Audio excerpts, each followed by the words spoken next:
Pereira. Boa tarde, pessoal. Primeiro, não podia deixar de agradecer o convite de Tarcísio, doutor Erisson, para poder estar aqui nesse painel. É sempre bom você estar conversando com pessoas que você já conhece há muito tempo, porque você tem ao mesmo tempo a segurança de que aquilo que você não falar será coberto pelos outros, né? E uma certa afinidade de pensamento que tem a ver com a nossa história comum, a trajetória comum que a gente tem vivido na Justiça do Trabalho. Como eu sabia que eu estaria muito bem acompanhado, eu resolvi fazer uma abordagem de custo-benefício. Em vez de falar de desafio, eu vou falar só de um. Né? Eu sou modesto, vou falar só de um desafio. Modesto meio falso, né? Porque na verdade é um grande desafio. Então, assim, qual é a minha perspectiva? Tá? Primeiro, acho que a gente precisa se inserir um pouco dentro do contexto para entender de que é que nós estamos falando. Né? E aí, ó, quando eu falo de TI, eu posso assumir diferentes perspectivas dependendo do meu olhar. Né? Eu posso estar olhando a partir de uma perspectiva do cliente, do usuário, né? Posso estar olhando numa perspectiva mais da gestão ou na perspectiva de operação, né? Então, assim, são olhares diversos sobre o mesmo ente, né, assim, difuso, que é a tecnologia de informação. E aí, a ideia dessa primeira figura aí é só para a gente ter uma ideia do que vem a ser, do que podem vir a ser os desafios relacionados a um negócio tão grande, né? Grande, do ponto de vista simbólico ali em cima, né? Você tem a ideia a minha tentativa de tentar, meio que de forma icônica, capturar a TI como sendo algo que, de fato, automatizou todos os processos de trabalho e processos de negócio, né? Ao mesmo tempo, ela tem uma ubiquidade que é estranha, né? Hoje em dia ela está em todo lugar e a todo tempo, você não se descola das soluções de TI em nenhum momento da sua vida, você está sempre usando algum tipo de solução, né? Obviamente, por todo esse transbordamento de amplitude do seu impacto, ela trouxe para dentro de si questões que têm a ver com segurança da informação, com aspectos de privacidade, e é por isso que uma das preocupações que a gente tem hoje do ponto de vista de tecnologia de informação, o desafio da segurança da informação é muito forte, né, porque a gente lida, em particular no serviço público, né, com informações de terceiros, né, que precisam ser preservadas, né. E, por último, né, terminou cortando um pouquinho ali no canto do slide, tem o robozinho para lembrar da coisa da inovação da perspectiva de novas tecnologias que chegam e que a gente tem que fazer bom uso delas, né? Isso do ponto de vista mesmo do que seja a perspectiva do usuário. Se eu olhar um pouco para o meu interno, do ponto de vista de gestor, e aí aquela história, né? Como a maior parte das pessoas aqui tem origem de exatas, eu trouxe números, né? Porque o pessoal de exatas gosta de número, né? E aí estão alguns números que são um pouco assustadores. Primeiro, se eu pegar a perspectiva de orçamento, né? A gente está falando no judiciário, e aí a fonte desses dados é o panorama de TIC do CNJ, né? Estamos falando de algo que beira os 5 bilhões de reais em termos de orçamento, né? Esse orçamento, ele existe, né? Sempre tem aquela história, né? A TI é cara? Não, ela não é cara, ela tem o custo compatível com aquilo que ela entrega, né? E o que é que ela está entregando com esses 4,6 bilhões aí de reais? Está do lado aí direito, né? Eu tenho centenas de sistemas jurídicos e administrativos que são usados no âmbito dos nossos tribunais, as pessoas não têm noção disso, né? Elas muitas vezes acham que a TI existe apenas para cuidar daquele sistema que ela usa, mas não tem só aquele sistema que eu uso, tem um sistema que todos os sistemas que os tribunais usam estão sobre a responsabilidade da TI, isso é uma tarefa gigantesca, né? Então, sob aquela perspectiva da palestra da Glaucia, do primeiro quadrante, né, assim, só fazer a inovação incremental, né, no que tem correlação com os sistemas que a gente tem hoje em carteira, já é um desafio gigantesco, tá? Outro nome que eu resolvi trazer, porque às vezes a gente acha que o pessoal da TI só faz programa, né? Mas não, a gente também faz gestão contratual de toda uma série de portfólio de contratos que sustentam esses serviços e essas aplicações, da ordem de 3.800 contratos em voga, que obviamente se correlacionam com aqueles 4,6 bi que estão, né, na parte esquerda, e isso não é pouca coisa, tá? Então, a minha intenção com isso foi dar só um panorama geral do que é o pano de fundo sobre o qual a TI trabalha. E aí, né, aí eu vou fazer uma pausa, né, para uma outra imagem. Nessa imagem não tem número, né, mas tem algumas pessoas, né, inclusive pessoas que eu não conheço. Mas tem uma pessoa que eu conheço que eu queria fazer o registro, até falei para ele que eu ia fazer isso na minha fala. Para aqueles que não viram essa foto é da equipe do TRT4, né, no momento de reativamento do seu data center, após aquele desastre lá do Rio Grande do Sul, né? E aí tem o Farias, que é o nosso André Farias, que é o nosso colega, que a maior boa parte das pessoas aqui conhece, e tem a equipe dele, junto com o presidente do tribunal e outras autoridades do lado do TRT. E por que eu estou trazendo essa imagem? Porque eu quero, aqui, aí acho que já está meio óbvio, né, que a dimensão que eu quero tratar do ponto de vista do desafio é a dimensão pessoas. Tá? E aí eu vou recuperar um aspecto que eu acho que é relativamente importante, de lembrar que tecnologia, né, durante muito tempo, e talvez agora esteja na transição, mas sempre foi algo que amplia a capacidade das pessoas, né? E as tecnologias são produzidas por pessoas e postas em operação, implantadas e disponibilizadas por pessoas. Tá?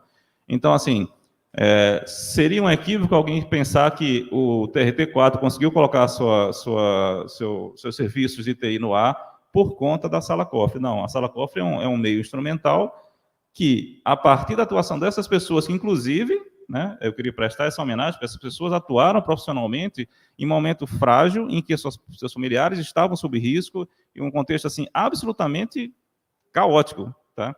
Em um cenário de guerra. Então, são essas pessoas que fazem a tecnologia, de fato, né, se transformar em algo que esteja disponível para, no caso, tanto os servidores do TRT4, como toda a sociedade que acessa o serviço jurisdicional. Então, eu queria registrar aqui a minha homenagem ao pessoal que demonstrou a qualidade, né?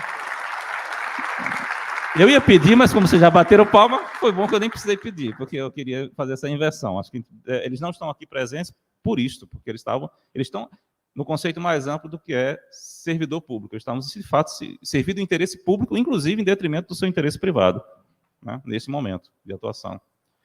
Bem, e aí, então, essa foto é recente, mas eu vou fazer uma volta no tempo para um momento que, do ponto de vista da visão do que é, né, recursos humanos em tecnologia da informação, foi, a meu ver, bastante significativo, que tem a ver com a aprovação do Acórdão 1200, 2014, do TCU, onde, qual o contexto que estava em voga naquele instante?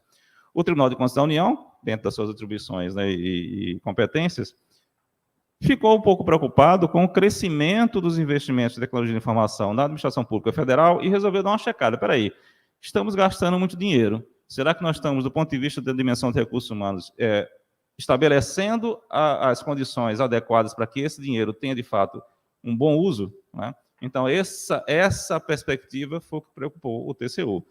E aí, eu pensei um pouquinho aí do texto, mas eu não vou ler o texto, né, que são trechos do acórdão, e eu vou para a síntese. Em 2014, né, a partir do levantamento que abrangeu toda a administração pública federal, foram feitos questionamentos e os órgãos prestaram informação, o TCU acendeu uma luz amarela. Opa, espera aí. A gente precisa reformular a política do pessoal da TI, partindo do pressuposto que TI é estratégica. Então, eu estou olhando para esse quadro que eu estou vendo aqui e estou achando que o negócio não está bem. Precisamos reformar. Então, o TCU verbalizou, por meio do seu acórdão e suas recomendações, né, e observações, alguns pontos que precisariam ser observados no serviço público. Primeiro, ele falou que precisava haver uma criação de cargos específicos distribuídos em carreira. Né? Para aqueles que não leram o acórdão, a legenda disse o seguinte: o TCU identificou na época que eu tinha muitas ações que eram feitas, inclusive a gestão, que é uma coisa preocupante, da TI, era desenvolvida por pessoas extra-quadro. Né? E, além disso, os próprios profissionais que estavam atuando, principalmente no executivo, né, eles não eram de carreira própria específica ao tema. Né? Segundo ponto importante que o TCU, a meu ver, muito adequadamente pontuou, era a necessidade de haver uma remuneração coerente com a relevância das atribuições que essas pessoas desenvolviam. Né? Quando se fala em remuneração no setor público, sempre é uma coisa complexa, confusa, né? Tem vários interesses envolvidos, mas existe um princípio básico de gestão e administração que vale tanto para o setor público como privado, que, se eu quero que as pessoas estejam motivadas, tem que ter remuneração coerente com as suas atribuições. Né? Outra coisa também que preocupou o TCU à época foi a questão da adequação do quantitativo de servidores, né, para os desafios presentes e projetados. O TCU teve essa preocupação, sinalizou isso. Lembrou muito bem que esses servidores precisavam ser continuamente capacitados, seja pela própria dinâmica das tecnologias de informação que evoluiu ao longo do tempo, seja por um outro aspecto importante, quem for ler o acórdão vai encontrar, que ele falou, olha, não só a gente tem que ser capacitados de forma permanente naquilo que parece ser o bits e bytes, né? Mas olha, preste atenção, a atividade de TI tem muitas características multidisciplinares que precisam ser observadas no próprio processo de capacitação. Então, esse foi outro ponto que foi colocado. E um ponto que causou frisson naquele momento era que, olha, alguém está preocupado com a diminuição da rotatividade e um olhar mais atento às causas da evasão dos profissionais da área de TI dentro do setor público. Então, isso foi o que o acordo trouxe. E, a meu ver, né, o ponto mais relevante que eu tiro do acordo é que, no fundo, o que o TCU preconizou? Ele preconizou uma visão estratégica da dimensão de recursos humanos no tema tecnologia de informação. Ou seja, ver a TI como estratégica não é só investir em ativos, né? Porque normalmente é um conceito muito comum, né? Que as pessoas aceitam, ainda que a contragosto, achando que estão gastando muito, mas aceitam investir em sala-cofre, em storage, em servidores, em nuvem, seja lá o que for, ativos, aí no caso eu entrei em nuvem já como serviço, mas assim, nessa categoria que não tem a ver, não captura a dimensão pessoas. Bem, se eu fazer um olhar retrospectivo de 2014 para cá, né, a gente vai, a meu ver, a gente vai poder observar algumas coisas interessantes. Primeiro, né, o que aconteceu no ambiente interno? Né? Eu vou ter uma série de aumentos. Né?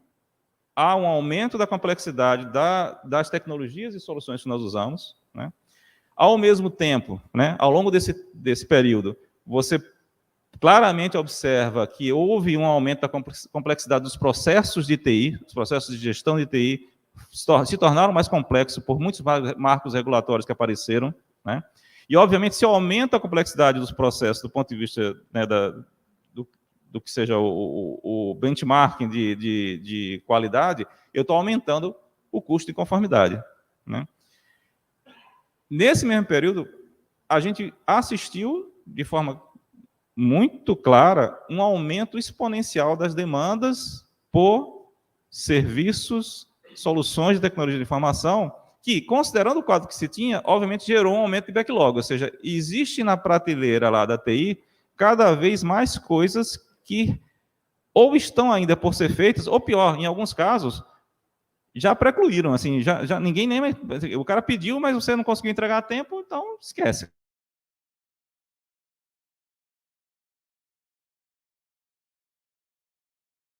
Para a questão das pessoas, né, dentro da dimensão de pessoas. E se eu olhar para o ambiente externo, a gente vai ver que, de maneira geral, assim, a toda hora você escuta alguém falar que estudo de fulano de tal aponta que há um déficit de não sei quantas mil vagas na área de TI no mundo, ou no Brasil, ou no raio que o parta. Ou seja, sempre tem alguém dizendo que está faltando gente em tecnologia da informação, e esse é um problema que não passa.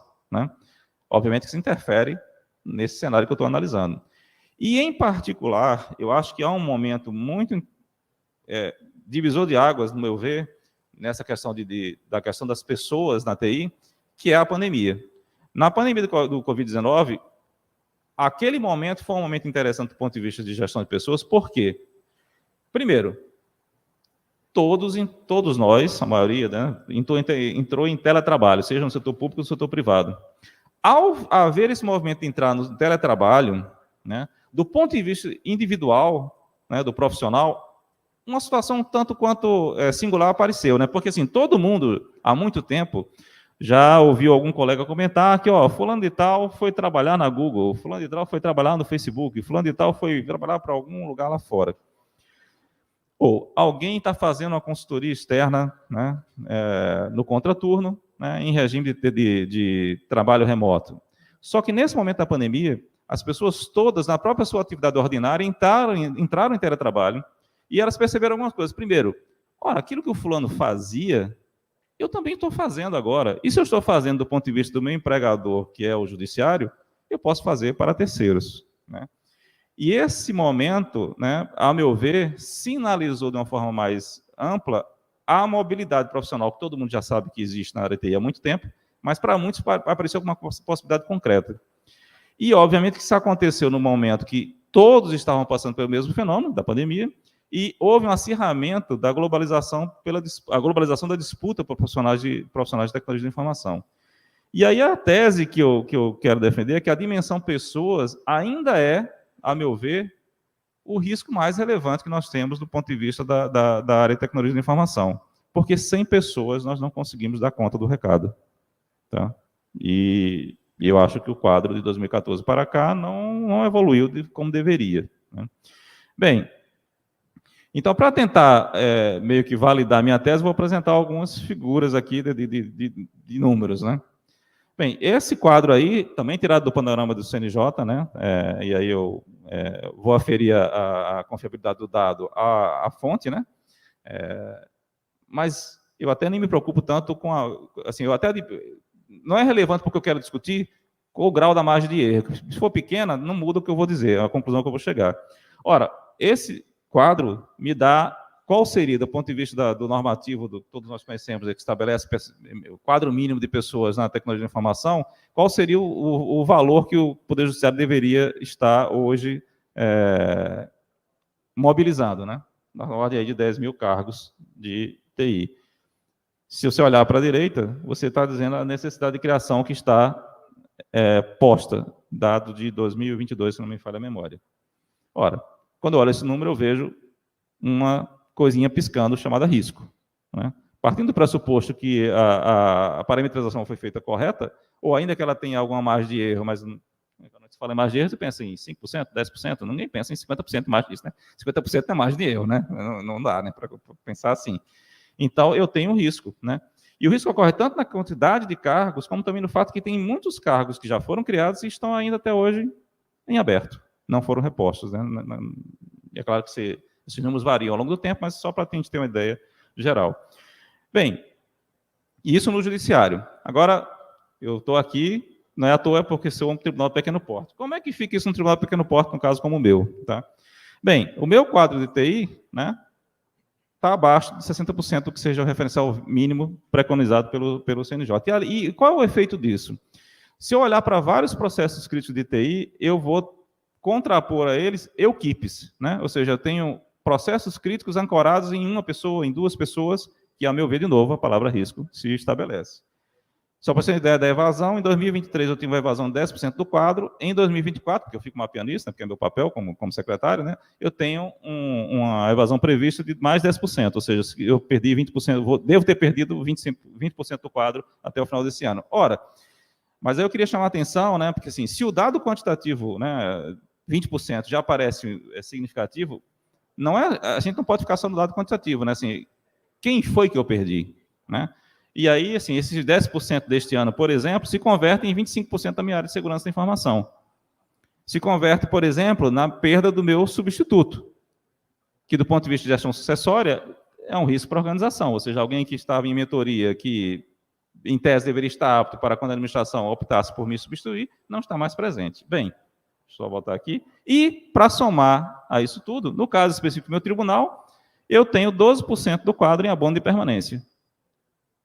Eu, como gestor, não consigo olhar para esses números e não pensar que eu estou com alguma coisa que eu preciso prestar atenção.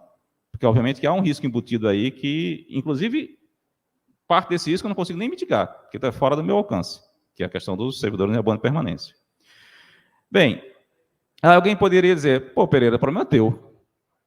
Né? Mas não, porque eu acho que a gente tem que passar a olhar esse quadro como sendo um problema, esse problema é sistêmico, e por vários ângulos. Primeiro, ele é sistêmico porque ocorre em vários tribunais, tem vários tribunais que estão nessa mesma situação.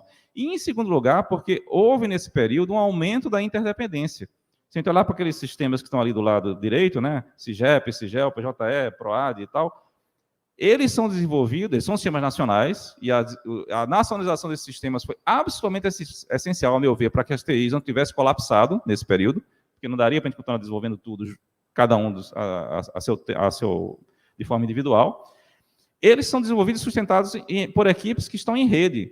Então, se um servidor, né, o Gilberto está aí na plateia, né, se o Rafael lá do Gilberto, TRT3, sai do TRT3, me afeta no TRT20, que sou coordenador do desenvolvimento do CIGEL, porque eu perdi um cara-chave. Tá? Então, assim, não existe mais o meu problema, é o nosso problema. Tá? Eu queria chamar a atenção que a perda de talentos não precisa ser o local para causar impacto. Bem, então, por isso, eu chegaria a propor, né, que é um desafio nosso a atração, seleção e retenção do pessoal do TI, com características que são desconfortáveis. Primeiro, o ciclo de reposição. Não, o nosso ciclo de reposição é de 2 a 3 anos. Aqueles 10% que eu perdi em 2023, eu até agora não repus, porque o meu tribunal vai fazer concurso no final deste ano. Portanto, depois vou ter que chamar ainda os candidatos que forem aprovados, rezar para que eles queiram tomar posse, que muitos tribunais aqui já passaram pela situação de chamar vários e vários e vários candidatos e não conseguem repor seus quadros. Tá? Então, o nosso ciclo de reposição precisa ser olhado do ponto de vista de uma característica particular que interfere, né, na maneira como eu vou tentar, de forma estratégica, lidar com esse problema. E, por outro lado, para fechar, né, o que está ruim sempre pode ficar pior, eu tenho que olhar para uma questão relevante, que é a questão da atratividade e competitividade. Se eu olhar para a minha carreira, né, que é o que eu tenho, né, para captar recursos humanos no mercado, há uma defasagem remuneratória de 50% a 70% em relação à concorrência. Ora, então, eu diria que eu estou em má situação. Né? Então, o que é que eu acho que a gente pode fazer? Né? E aí, a minha fala, por isso que eu escolhi um desafio só, né, para tentar ser abrangente e chegar até o final com uma certa qualidade de cobertura. Primeiro, eu acho que a gente tem que, de forma mais urgente possível, implementar aquilo que tinha sido preconizado já há algum tempo, que é uma gratificação específica para a área de TI. Essa gratificação já foi implementada pelo Executivo, já foi implementada por vários TJs, né? Ela está em vias de implementação no âmbito do Ministério Público, porque houve uma nota técnica do Conselho do Ministério Público, o CNMP, né, o Conselho Nacional do Ministério Público, referendando a necessidade, a oportunidade dessa criação no seu escopo. Né? Ela foi preconizada já desde a Resolução 211 de 2015, né? E existe já uma proposta na mesa conjunto dos diretores. Então, acho que isso aí é uma coisa que tem que ser feita. Temos que implementar. Eu sugiro que a gente tente viabilizar a implementação dessa gratificação. Ela é fundamental. Por outro lado, eu acho também que é necessário que se haja um olhar mais diferenciado no sentido de priorizar a adequação dos quadros de TI ao que seja o referencial mínimo. Né? Aquele que hoje está em voga, ou seja, qualquer um que você queira estabelecer. Mas, assim, tem que priorizar isso. Por quê? Porque, senão, não adianta, né? Você não pode querer consequência sem causa, né? Se você não tem a estrutura que você precisa para tocar uma determinada coisa, você nunca vai ter o resultado que você espera. Outra coisa que eu acho importante é que a gente tem que monitorar as melhores práticas da concorrência. E aí, para fazer só um exemplo, né? Por exemplo, o concurso público unificado do Poder Executivo, eu acho que era uma coisa que a gente deveria adotar para a gente. Por quê? Parece uma coisa meio trivial, mas assim, eu acho que ele trata algumas questões importantes. Primeiro, a questão de você ter uma lista única que possa ser usada por todos os tribunais. Segundo, ele capilariza a questão da captação, porque aí eu consigo fazer com que mais pessoas se sintam aptas a participar de um processo seletivo, né? Porque é muito diferente eu fazer um concurso no TRT da 20ª região, e as pessoas terem para Aracaju e eu poder fazer um que todo mundo participa. Outra coisa, acho que tem que ter um programa nacional de capacitação em competências estratégicas, isso não tem. A gente tem, é claro, iniciativas das escolas judiciais, mas não há... Porque existe uma diferença em eu fazer cursos pensados localmente e eu tenho uma estratégia nacional que me diga, tais competências estratégicas, eu preciso de fato investir nelas e tem que garantir que isso ocorra. E por último, né, fico feliz que isso tenha sido mencionado antes, utilização do modelo de inovação aberta, porque tem visto que mesmo com isso aí sendo feito, a gente vai ter um hiato de tempo até que a gente tenha uma capacidade um pouco maior de recursos humanos, e eu até acho que mesmo assim a gente não vai ter capacidade de ir além de inovação incremental. Eu acho que usar de inovação aberta é interessante, a gente tem que fomentar e atuar em redes com outros órgãos do PJ, que a gente já faz, mas com universidades e startups. E deixa eu registro aqui só como uma ideia adicional. Por que até hoje o judiciário é um dos poderes da República? Por que até hoje a gente não explora tão mal, por exemplo, a possibilidade de eu ter, em temas estratégicos, como, por exemplo, IA, ou seja lá o que for, a atuação conjunta com o Ministério da Ciência e Tecnologia, tem agências de fomento, como o CNPq e FINEP, para, por exemplo, potencializar inovação aberta. Isso é uma coisa que poderia ser tratada. Era isso. Obrigado.